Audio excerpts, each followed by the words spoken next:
పెట్టాలి తెలుసా? భయపడకుండా. హల్లెలూయా. భయం బాగా ఉంటే కొంచెం వాటి కనిపెట్టమనే ఇది చూసి భయం, బాగా డబ్బులు అడుగుతాం అప్పుడుతారు, ఇది చూసి రోగం ఎక్కువ భయం. ఏమబ్బా కనిపెట్టమనే ఈ కనిపెట్టే ప్రక్రియలు ఏడా ఉండిపోతాను. అందుకే దేవుడి పైన మాట అన్నాడు, భయపడకూడదు, భయపడకూడదు. ఈ సంవత్సరం ఏమైనా కానీ ఏం చేయకూడదు?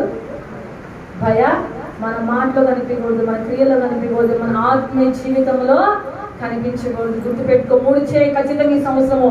ఒకటి ఏం చేయాలి? తెగింపు, నిలబడాలి. హల్లెలూయా. ఏం చేయాలి? అది నిలబడలేకపోతే కనిపెట్టాలి. మోషే, నిజంగా మోషే అంత ఇలా సాధన చెప్పినాడు. మోషే అదే కాదు, నేను కూడా కనీసం మోసేలా కాకపోయినా ఒక 20% మోసేలాగా బతికే విధంగా సహోదరులా